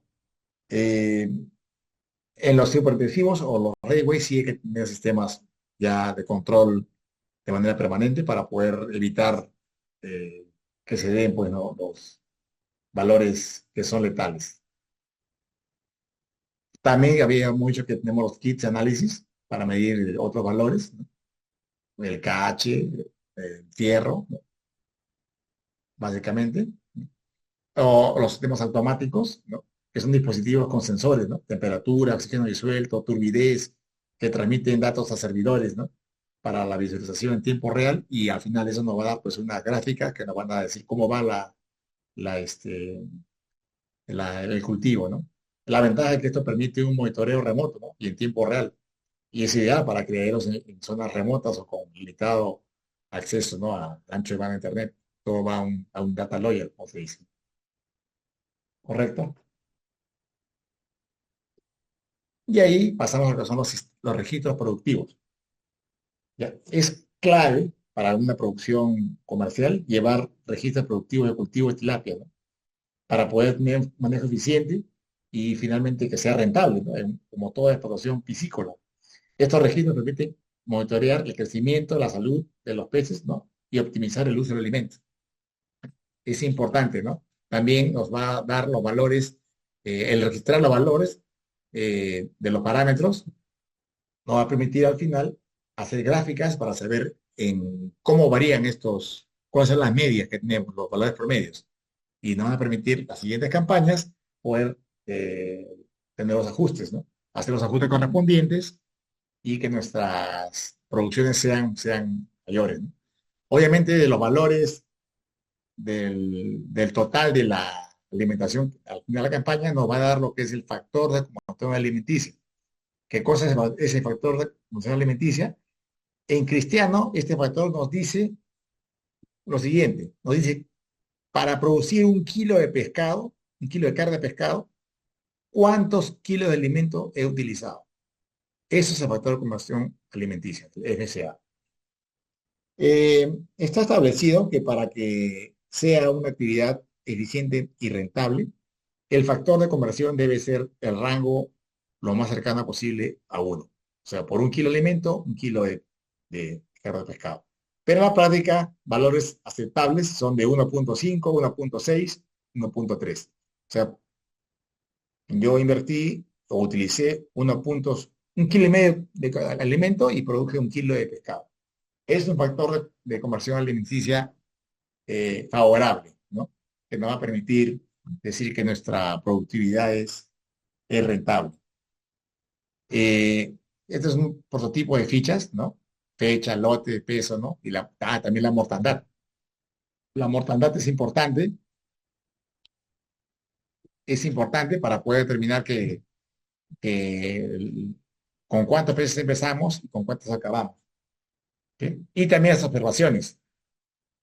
Registrar estas observaciones, las ocurrencias que diarias o cada vez que toman los controles, es importante, ya que nos va a permitir a futuro hasta prevenir cualquier tipo de evento, ¿no? Básicamente eso es lo que se tiene que registrar cuando uno está trabajando con tilapias, ¿no? Fecha, hora, temperatura, oxígeno, cuánto alimento, cuánto en kilos, las mortandades, ¿no? Y también posiblemente la causa, ¿no? Si se puede apuntar y las observaciones. Correcto. Incluso había un caso ahí en San Martín de que sí me ponían que las en observaciones de que habían garzas, gran cantidad de garzas. Entonces al final la productividad de esa granja, de esa granja, se redujo en un casi 20%, lo cual mermó mucho la utilidad. Y era que todo estaba bien, pero lo que afectaba ahí era la presencia de las garzas. O sea, se tuvo que poner una suerte de eh, accesorios, ¿no? Para que las garzas se alejen. Incluso se tuvo que utilizar también hasta cetrería, halcones, para que puedan alejar a las garzas. Y al siguiente campaña se logró un poco mitigar ese problema. Finalmente ya se hizo más viable esa granja. Pero la clave era que se anotaba eso, ¿no? Porque si uno fríamente revisaba los controles, veo que mi temperatura, oxígeno, todo está ok, mi factor de crecimiento, de conversión alimenticia es bueno, entonces ¿por qué está fallando? Y era por una observación pues, de que era un factor exógeno, en este caso lo de los gases, ¿correcto? Pasamos ahí lo que es la evaluación de desempeño. Se basa ¿esto se basa en qué cosa? En el análisis de crecimiento y supervivencia, influenciado por factores como la calidad del agua, ahí hablamos de oxígeno, pH, otros nitrogenados, y la alimentación, la calidad nutricional, ¿no? Y suplementos que vemos en los peces, y también de la densidad de siembra. Se ha reportado muy buenos resultados de crecimiento y supervivencia en óptimas condiciones ambientales, ¿no? Y de manejo, mientras que altas densidades o malas condiciones, ¿no? De calidad de agua pueden afectar negativamente el crecimiento. Acá vemos un cuadro de más o menos cómo es el proceso hasta lograr ya peces o para consumo o para reproductores, peces mayores de 500 gramos. Acá vemos también cómo influye la alimentación con los días de crecimiento en el tiempo, y eso es lo que nos va a dar prácticamente, nos va a permitir evaluar cómo estamos llevando a cabo el manejo del cultivo, ¿no? Factores de evaluación para el desempeño vital es el crecimiento, ¿no? Un factor importante es la ganancia de peso diario. El crecimiento rápido ocurre en condiciones ambientales, ¿no?, óptimas y una dieta que esté completa, ¿no?, una ración apropiada. Otro factor es el parámetro de crecimiento. Ahí vemos las métricas de cómo la tasa de crecimiento y peso corporal impactan, ¿no?, en la ganancia. ¿Qué condiciones afectan el crecimiento? La calidad del agua. Niveles óptimos de oxígeno en el suelo son esenciales para que el crecimiento esté óptimo. La temperatura también es vital. Afecta directamente a lo que es el crecimiento. Ya habíamos dicho que cuando está a temperatura por menos de 15 grados ya cesa el crecimiento, ahí es negativo. La densidad de siembra también es importante, factor de evaluación, ¿no? Una mayor densidad de siembra puede generar crecimiento lento, ¿no? Si es que no se toman las medidas correspondientes, ¿no? Si sé que voy a meter más animales por unidad de volumen, entonces automáticamente, si no meto equipamiento apropiado, mi crecimiento va a ser no el adecuado, ¿no? También la alimentación, ¿no?, la calidad y cantidad de alimentos son determinantes para el crecimiento, ¿no? Eh, Otro factor que también es importante es la genética de los peces. A veces compramos semilla y esta semilla no es una calidad genética apropiada. De repente son productos de un incesto excesivo, o sea, líneas muy cercanas de sangre. Ahí también el crecimiento no es favorable. O sea, hay que tener mucho cuidado con qué semillas empieza o con qué reproductores uno empieza a trabajar, ¿no? De ahí tenemos otro factor de evaluación clave, es la tasa de supervivencia, ¿no? Esta evaluación se centra en el porcentaje de peces que sobreviven a lo largo de todo el cultivo, ¿no? O sea, cuántos peces murieron y cuántos peces se lograron al final. Eh, ¿Qué factores, ¿no?, afectan la supervivencia? Sí o sí la calidad del agua, pH, ¿no? Que no exceda el máximo y que no sea menos de lo mínimo. pH superiores a 9.5 ya son letales, ¿no? O un pH que llegue a 5 o 4.5 también los peces empiezan a morir. O también cuando empieza a producirse amoníaco, eso afecta directamente a la supervivencia. El estrés, ¿no? El estrés. Factores como el estrés pueden reducir la supervivencia, sí o sí. ¿Cómo es el estrés? Si, por ejemplo, el estanque está eh, expuesto a ruidos, si te acerca una carretera y hay camiones que pasan, esa vibración a los peces les afecta y que genera estrés. También la condición del estanque, ¿no? La poca profundidad, el tipo de recipiente, la densidad, puede impactar directamente la supervivencia. Entonces, controlarlo muy bien. Eh, Algunas consideraciones prácticas. El sistema de cultivo, ¿no? Se recomienda utilizar sistemas con alta calidad de agua, ¿no?, como los sistemas de recirculación, eh, para optimizar el crecimiento y la supervivencia. En lo que es el manejo, monitorear y ajustar los parámetros como el pH, el oxígeno, la temperatura y la alimentación, ¿no? Todo eso es crucial para poder tener un cultivo exitoso. Otro factor que es importante es el análisis estadístico. Es un poco tedioso para algunos, pero sí o sí tiene que hacer para poder tener una medida de éxito, ¿no? Hay que analizar, ¿no?, cómo van nuestros avances, ¿no? Ver cuánto alimento venimos usando, cómo va nuestro factor de conversión alimenticia, ¿no? Eh, Nuestra mortandad, nuestra supervivencia, la ganancia de peso, para poder determinar si nuestro cultivo está yendo dentro de lo apropiado. Con esto damos fin a la primera sesión y pasamos a una rueda de preguntas. Vamos revisando acá en el chat. Había algunas preguntas.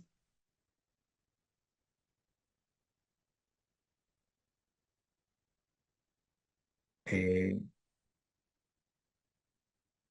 no sé si son correspondientes a este curso.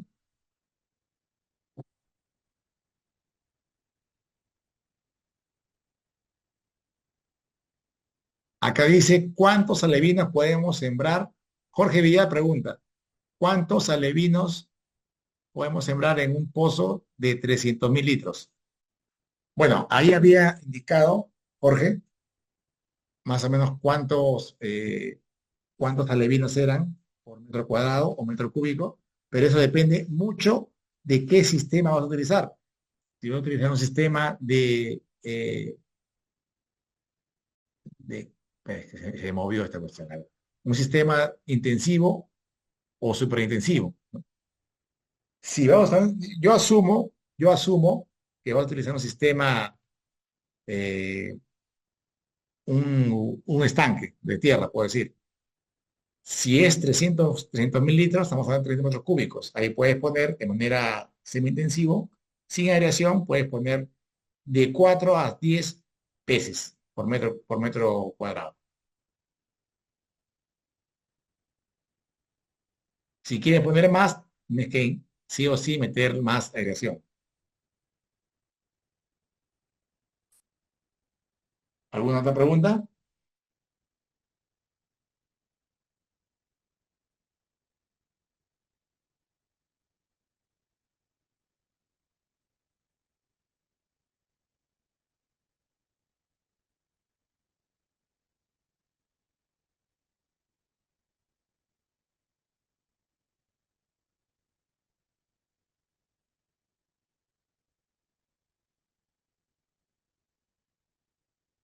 Acá otra pregunta de Agustín.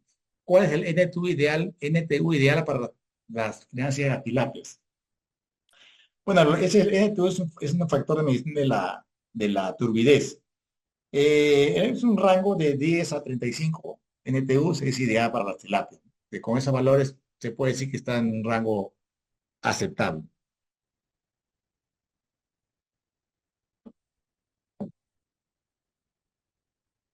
¿Otras preguntas, señores?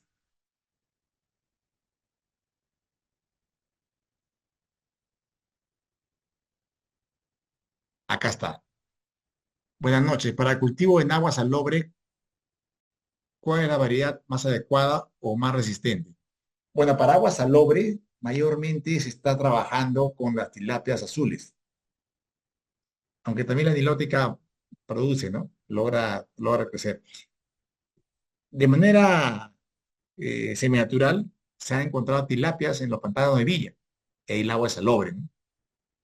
Y he visto algunos criaderos en el sur de Lima, así bastante rústicos, que utilizaban la tilapia azul y les crecía increíblemente a aguas de 20 grados, crecía. No revisé los valores de ganancia de peso o factor de conversión, pero he visto que sí, sí crecían. También he visto que en Cineguía, hace años trabajaban con tilapia la azul y también había crecimiento interesante.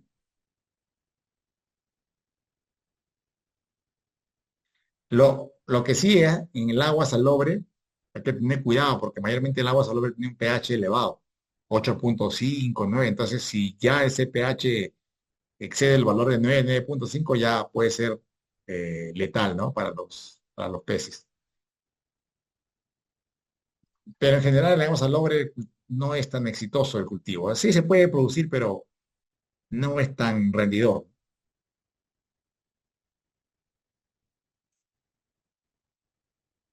¿Cuántos gramos debe ser el peso diario con estas propiedades? Ya.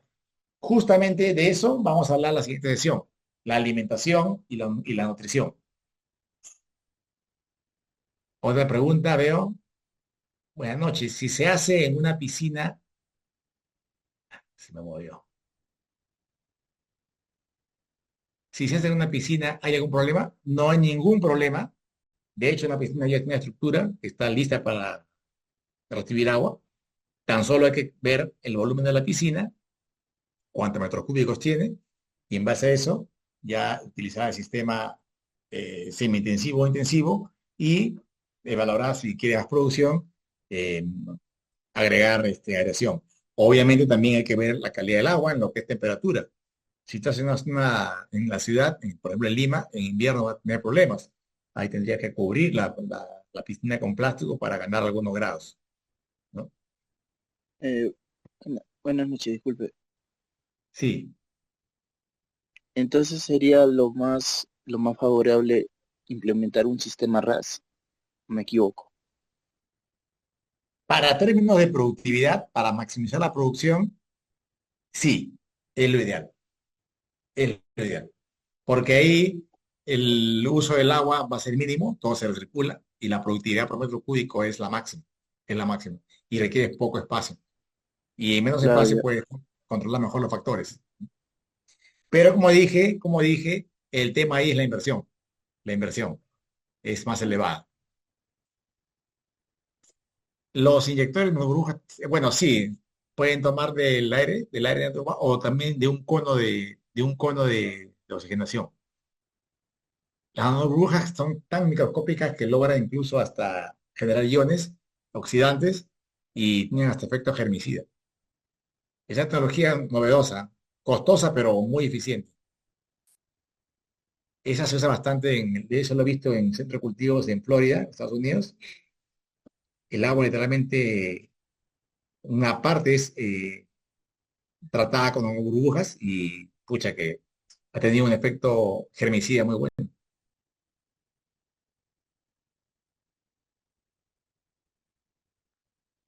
Ya, nos puede facilitar la tabla de alimentación. Eso vamos a ver en la siguiente sesión, lo que es nutrición para cada etapa de crecimiento. Esta primera sesión ha sido básicamente para generalidades de qué es la acuicultura, qué son las tilapias y los sistemas eh, de producción, ¿no? Y los controles que se hacen. La siguiente sesión sí va a ser ya netamente práctica, todo lo que es nutrición, alimentos, todas y hasta cosecha incluso. Pero como les digo, en zonas tropicales como el norte del Perú o selva alta, sí se puede trabajar en estanques, ya que la temperatura es apropiada y los cuerpos de aguas generalmente son no menos de 1000 metros, metros cuadrados, ¿no? Ahora, hay también, debo agregar acá un aspecto legal. Las tilapias no se pueden cultivar en selva baja porque son consideradas invasivas. No es que sea un animal agresivo, no va a depredar a otros peces. Ese es un concepto un poco erróneo. La tilapia es, entre comillas, peligrosa porque es omnívora, o sea, come de todo y aguanta diferentes calidades de agua y su reproducción es masiva. Entonces se reproduce tanto que las crías tilapias empiezan a consumir toda la comida natural y compiten con la fauna íctica local. Y eso puede generar problemas. Ha habido impactos ambientales fuertes en Nicaragua, en Centroamérica, otros países de Centroamérica, por eso que se prohibió la tilapia por un tiempo. Ahora, para eso, ¿qué es lo que se hace? Se utiliza una semilla monosexual, solamente ejemplares machos. Para esto, en la reproducción, una etapa de la levinaje, se utilizan hormonas para que todos sean machos y de esa manera no van a reproducirse.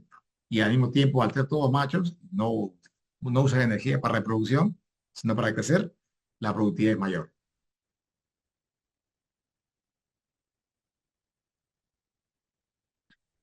Acá está.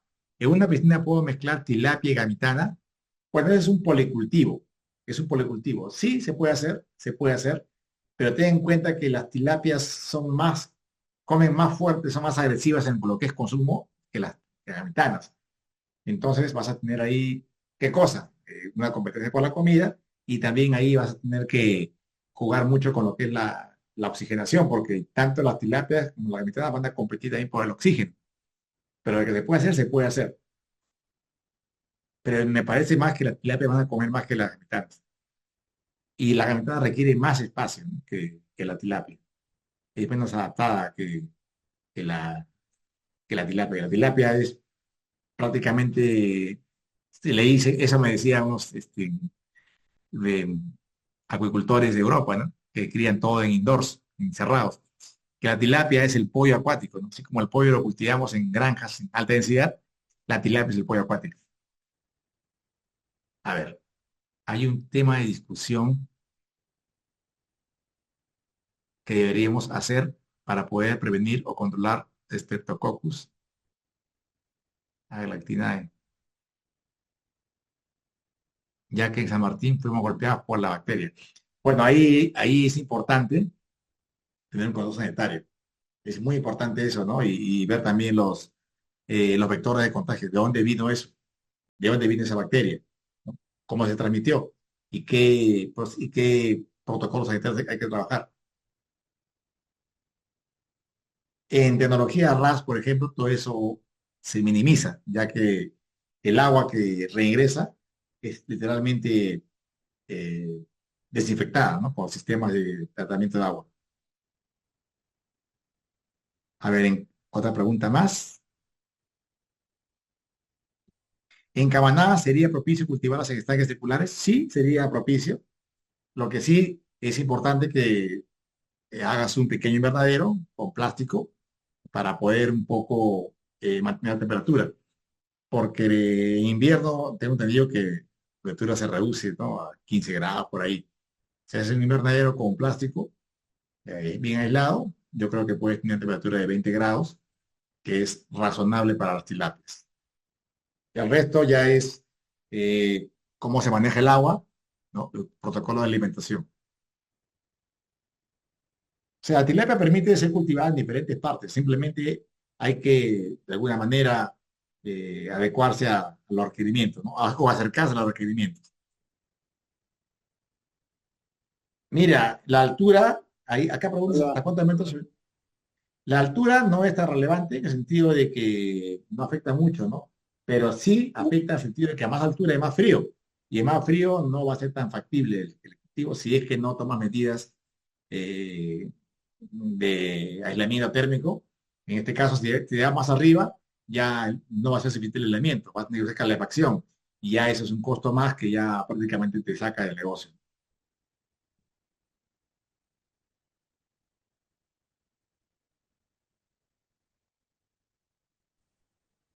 Hola.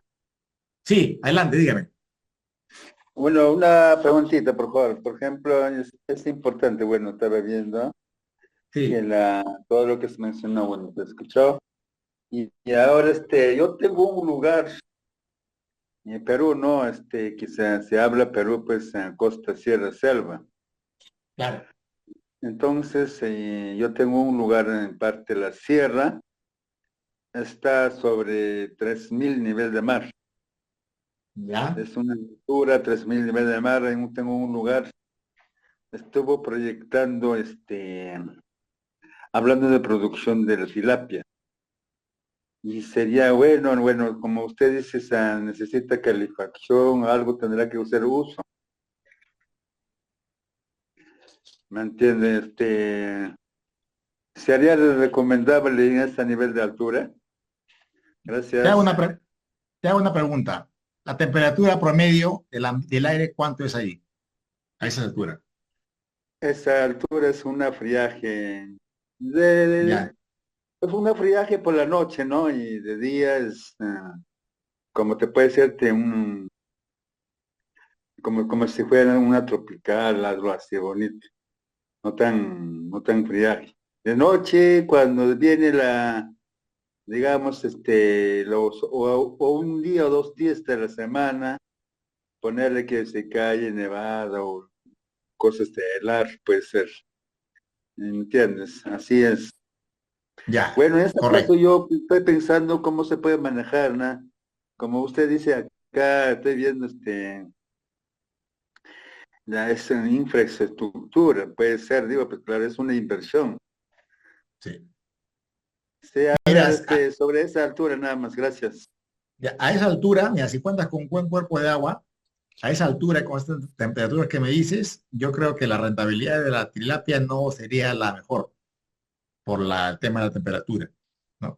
Podría, de repente, si es una suerte de invernadero, podría ganarse algunos grados, pero no creo que se llegue a un rango apropiado.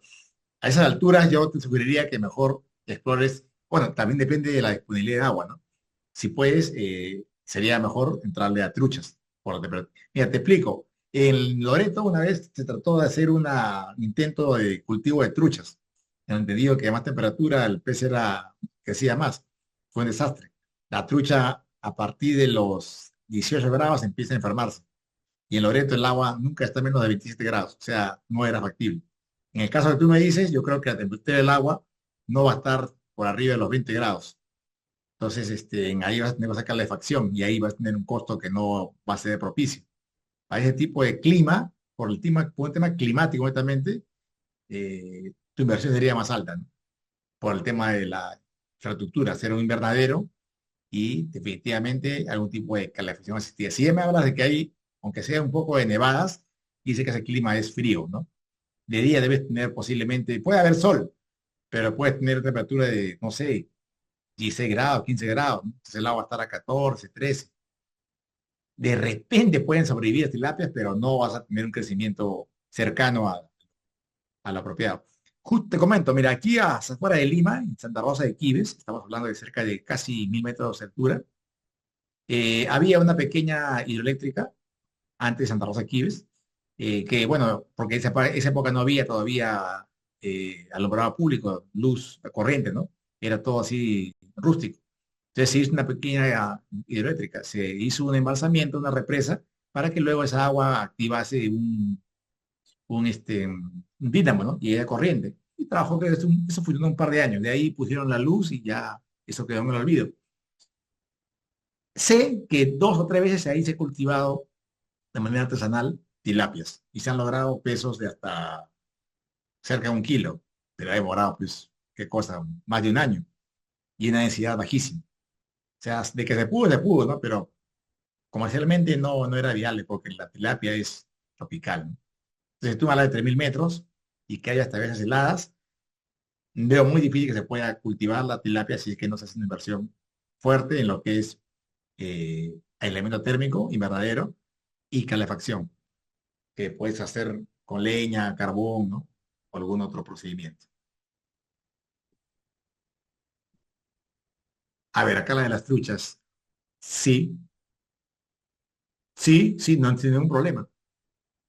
Para truchas esos valores están perfectos, están perfectos. Siempre y cuando tengas un buen flujo de agua, un riachuelo, un río, ¿no? O un lago grande donde puedas poner jaulas. Tilapias son tropicales, tropicales. Porque estamos hablando de un rango de temperatura diferente, ¿no? Entonces las zonas, digamos, ceja de sierra, si se puede decir el término, no son tan apropiadas. Siempre y cuando no se haga pues un invernadero, ¿no? Pero todo eso va a impactar en la región. Hola, hola, ¿me escucha? Sí, dígame. Bueno, mucho más antes yo entendí que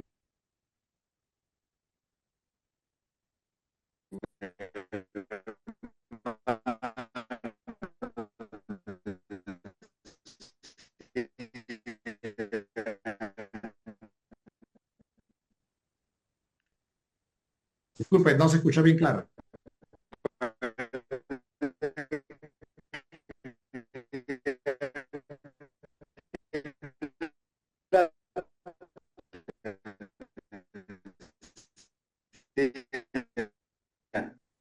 pero si la entonces Pero puede repetir, se escuchó entrecortado.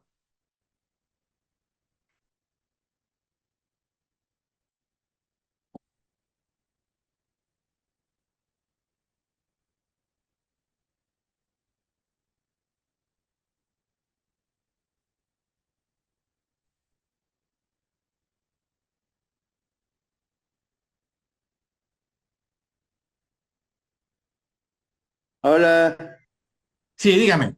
Sí, la escucho. esa es la idea. Sí, puede por favor repetir, se escuchó entrecortado.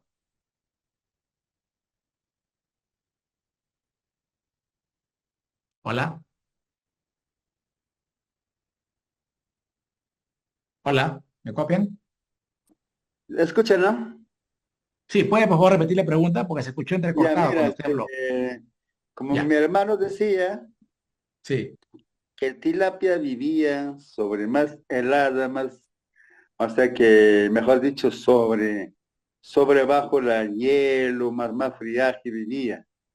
Eso es lo que me hacía entender mi hermano. Entonces yo tengo un lugar, pero no es tanta briaje como hielo, pero no, y esa yo también pensaba. Entonces ahora, pero tengo un lugar, claro, pues si no es tilapia, puede ser trucha, dije, pero estoy con esas dos características.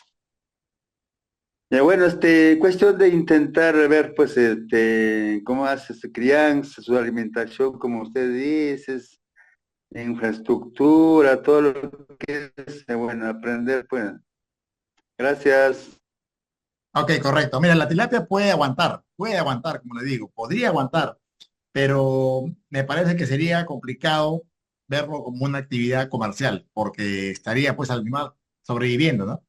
En esas condiciones, si usted quiere hacer algo comercial viable, sería trucha. Claro, Correcto. claro, claro.